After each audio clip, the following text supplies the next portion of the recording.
That I invested my entire life savings into purchasing my first regional delivery route 7 years ago, eventually scaling up to 3 highly optimized fleet networks across the metropolitan zone. My routes consistently ranked in the top 3% nationwide for on-time performance, vehicle maintenance, and driver retention.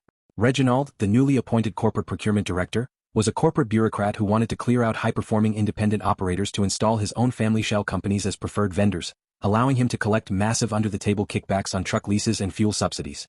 He had been quietly pressuring me to sell my profitable logistics network back to corporate at a steep 80% discount, a demand I flatly refused every time. When I took a brief 5-day trip out of state to attend an industry logistics convention, Reginald saw his window of opportunity to execute a hostile corporate takeover. He ordered a rogue operations clerk to access our dispatch portal and manually alter our automated GPS arrival timestamps and route completion logs, generating 3 completely fabricated critical window failure reports. When I confronted Reginald in the regional corporate office on Monday morning, he believed he had executed a flawless corporate maneuver. He showed me the altered digital logs, stated that corporate vendor compliance rules were non-negotiable, and told me that my 7 years of operational success were legally void. He smiled as his brother-in-law walked into my Central Depot office to take over my dispatch desk, telling me that a simple fleet owner stood zero chance against a multi-billion-dollar corporate legal department. He gave me 15 minutes to pack my personal belongings and leave the premises. Reginald assumed I would panic, hire a standard local business lawyer, and spend years drowning in bankrupting litigation while his family pocketed the profits from my shipping routes. He completely failed to understand that when you spend 10 years designing the very cloud systems corporations rely on for tracking, you don't just defend your business, you control the unalterable event history. I walked out to my car, booted up my secure laptop, tethered it to my mobile network, and accessed the raw network log files through an independent hard-coded diagnostic port I had legally maintained for server maintenance. When a corrupt executive tries to steal your livelihood, you do not look for a compromise, you execute a complete forensic audit of their entire digital infrastructure. I initiated a deep dive comparison between the public compliance reports Reginald used to terminate my contract and the hidden, unalterable server event database logs. Because our logistics computer networks automatically timestamp and record the unique hardware MAC address of any terminal making a data entry, the truth was instantly visible.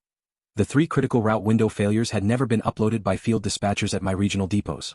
The server event trail proved that all 3 reports were uploaded at 2 a.m. on a Sunday morning from a single computer terminal located inside Reginald's personal lakefront home.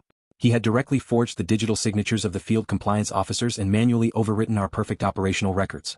But my forensic analysis uncovered an even more devastating corporate crime. While tracking Reginald's user profile history across the regional database, I discovered a hidden network protocol he had established to alter the wholesale fuel invoicing metrics for over 40 independent fleet owners in his territory. For 3 straight years, Reginald had been inflating the automated wholesale cost of commercial diesel fuel by 6%, routing the excess millions into a shell company registry based in Luxembourg. He wasn't just trying to steal my routes, he had been systematically embezzling money from the parent corporation itself. I compiled the unassailable network event logs, the matching home IP address tracking records, the forged signature metadata, and the complete Luxembourg invoicing scheme into an ironclad corporate compliance dossier. I bypassed the regional office completely and delivered this data packet directly to the parent corporation's global chief operating officer, the head of international risk mitigation, and the federal wire fraud task force. The corporate and federal counterstrike was absolute, instantaneous destruction. On Wednesday afternoon, Reginald was hosting a regional vendor strategy conference at a luxury downtown hotel, preparing to announce the formal expansion of his family shipping network. Before the first presentation could begin, the global COO, accompanied by 3 federal fraud investigators and corporate security officers, entered the conference hall.